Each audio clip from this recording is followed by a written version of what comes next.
Startup ecosystem के मामले में हमारा भारत यूएस चाइना के बाद दुनिया का थर्ड लार्जेस्ट कंट्री बन गया है, जहां हर महीने 3 नए यूनिकॉर्न स्टार्टअप शुरू होते हैं। अब अगर हम आज से 6 साल पहले यानी 2016 में स्टार्टअप की संख्या को देखें तो वो थी 417, जो आज 2022 में बढ़कर 72,993 हो गई है। अब इसी से आप अंदाजा लगा सकते हैं कि देश में स्टार्टअप कितनी तेजी से बढ़ रहे हैं।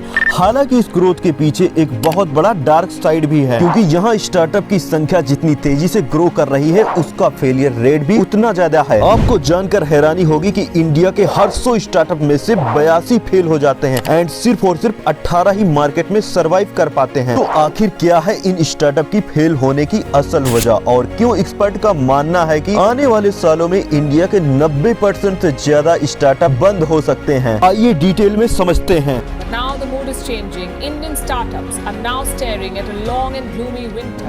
तो दोस्तों, पिछले कुछ सालों में जोमेटो, स्विगी, ओला, भारत पे, ओयो, बायजूस और मीशो और ना जाने कितने स्टार्टअप हमें इंडिया में देखने को मिले हैं, जहां ये सभी ब्रांड अपनी बेहतरीन मार्केटिंग और एडवर्टीजमेंट से काफी कम समय में खुद की एक अलग पहचान बना ली है। लेकिन सवाल ये उठता है कि इतना सक्सेसफुल दिखने वाले ये ब्रांड क्या सच में सफल हैं? तो इसका जवाब है बिल्कुल नहीं। आपको जानकर हैरानी होगी कि बड़े बड़े स्टार्टअप्स जिन्हें आज तक हम सक्सेसफुल मानते थे, उसमें से ज्यादातर हैवी लॉस फेस कर रहे हैं। और इन्हीं लॉसेस की वजह से कुछ महीने पहले ओला ने 2100, ब्लिंकिट ने 1600, अनअकैडमी ने 1250, बायजूस ने 1000 एम्प्लॉय को बाहर निकाल दिया। और इसके अलावा कार्स 24, मीशो, एमपीएल, उड़ान और वेदांतु जैसे स्टार्टअप भी एम्प्लॉय की छटनी में लगे हैं। कुल मिलाकर देखे तो पिछले कुछ महीनों में अलग अलग स्टार्टअप ने 70,989 एम्प्लॉय को बाहर कर दिया है। और आने वाले टाइम्स में कंपनी 60,000 एम्प्लॉय को और भी निकाल सकती हैं, जो कि अपने आप में एक बहुत बड़ा मैटर ऑफ कंसर्न है। लेकिन अभी भी सोशल मीडिया और टीवी पर हम देखें तो वहां पर अभी भी यूनिकॉर्न कंपनी का एड दिखाई देते हैं, और उससे जुड़े पॉजिटिव न्यूज ही हमें सभी जगह सुनने को मिलता है। और यहाँ तक कि आए दिन इन कंपनीज को करोड़ों रुपए की फंडिंग भी रिसीव होती है, जिसे देखकर कोई भी अंदाजा नहीं लगा सकता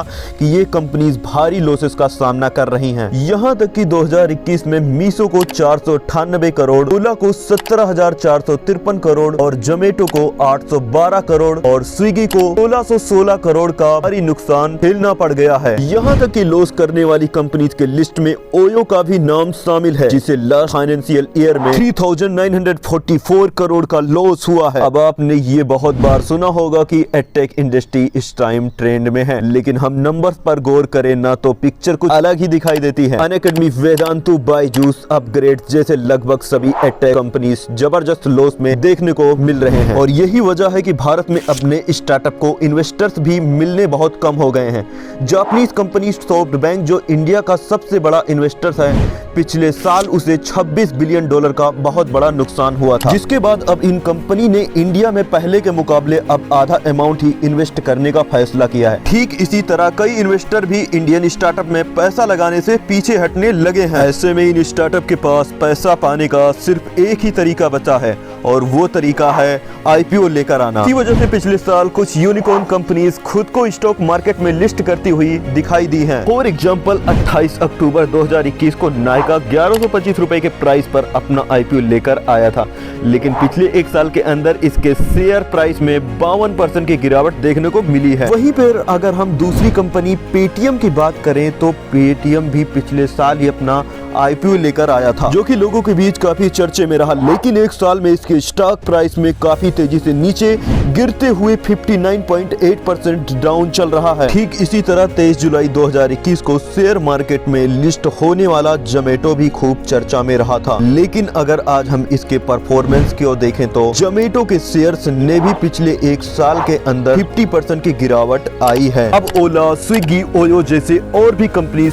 अपना आईपीओ लेकर आने वाली थी, लेकिन कुछ यूनिकॉर्न के स्टॉक में लगातार खराब परफॉर्मेंस की वजह से इन कंपनियों ने अपने पैर पीछे खींचने में ही अपनी खुद की भलाई समझी। अब अगर हम बात करें कि इन स्टार्टअप की फेल होने की वजह क्या है, तो आपने देखा ही होगा, चाहे जोमेटो हो या फ्लिपकार्ट, ओला हो या नायका, ये एक के बाद एक नए नए ऑफर्स दिए जा रहे हैं और अपनी मार्केटिंग एड पर दोनों हाथों से पैसा लुटा रहे हैं। असल में इन कंपनीज का पहला मकसद एक बहुत बड़ा कस्टमर बेस क्रिएट करना होता है, और इसके लिए ये अपने कस्टमर कस्टमर को एक से बढ़कर एक ऑफर का लालच देते हैं। यहाँ तक कि ये अपना भारी लॉस कराने से पीछे नहीं हटते। एक तरफ देखे तो ये अपनी जियो वाली स्ट्रेटजी अपना रहे हैं। पहले फ्री का लालच देकर अपने कस्टमर्स को प्रोडक्ट या सर्विस का आदी बना लिया जाए और फिर बाद में उससे प्रॉफिट कमाया जाए। ऐसे में कस्टमर भी इस फ्री की सर्विस को खूब एंजॉय कर रहे हैं। लेकिन कंपनीज के लिए प्रॉब्लम ये है, जैसे ही ये ऑफर देना बंद करते हैं वैसे ही लोग इनकी सर्विस या प्रोडक्ट को खरीदना बंद कर देते हैं, क्योंकि ज्यादातर यूनिकॉर्न बिजनेसेस उन्हीं आइडियाज पर काम कर रहे हैं जिस पर पहले से ही कई सारी कंपनीज मौजूद हैं। अगर हम एग्जांपल देखें तो जोमेटो और स्विगी दोनों एक ही आइडिया पर काम कर रही हैं। अब ओला और उबर हो, फ्लिपकार्ट और मीशो हो या फिर नायका और बर्बल, लगभग ये सारी कंपनी एक दूसरे से काफी सिमिलर हैं। तो जब भी एक कंपनी ऑफर देना बंद करती है तो लोग दूसरे के पास चले जाते हैं और जब दूसरी बंद करती है तो वो तीसरी के पास चले जाते हैं। ऐसे में इन यूनिकॉर्न स्टार्टअप की बिजनेस करने का मौका ही नहीं मिल पाता। इन सब के अलावा इन कंपनीज के बीच रैंक 1 पर आने की लड़ाई अलग ही मची हुई है। भले ही ये लॉस मेकिंग कंपनी है, फिर भी इन्हें सबसे बड़ा साबित करना है और खुद का सबसे बड़ा कस्टमर बेस बनाना है। इसीलिए कंपनियां एक दूसरे से बढ़ चढ़कर और उससे ज्यादा ऑफर देने की कोशिश कर रही हैं ताकि लोग उनके ही प्रोडक्ट या सर्विस को खरीदते रहें, भले ही कंपनीज को इसके लिए अपने जेब से पैसा लगाना पड़े। और दोस्तों, इन स्टार्टअप की एक काली सच्चाई ये भी है, जिनमें बहुत कम ही कंपनियां ऐसी हैं जिनके पास अपना खुद का आइडिया है और वो उस पर काम कर रही हैं, वरना ज्यादातर आइडिया तो किसी और देश के स्टार्टअप से कॉपी किए गए हैं और इसीलिए ज्यादातर नए स्टार्टअप के पास मार्केट में सर्व करने के लिए कुछ भी नया नहीं है और यही इनके फेल होने की सबसे बड़ी वजह है। तभी तो आज इंडिया में हर 100 स्टार्टअप में से 82 या तो पूरी तरह से फेल हो रहे हैं या तो वो कुछ खास कमाल नहीं दिखा पा रहे हैं और इनमें से सिर्फ 18% स्टार्टअप ही ऐसे निकलते हैं जो कि प्रॉफिटेबल बिजनेस कर पा रहे हैं। और दोस्तों, प्रॉफिट कमाने वाली कंपनी में से ग्रो, लेंसकार्ट और मामा अर्थ जैसे कुछ गिने चुने नाम ही शामिल हैं। दोस्तों, आपको यूनिकॉर्न कंपनीज की केस स्टडी कैसी लगी? इस वीडियो को बनाने में बहुत ज्यादा मेहनत लगी है, तो आप लोग यार लाइक कर दीजिए और कमेंट करके बताएं आपने इस वीडियो से क्या सीखा।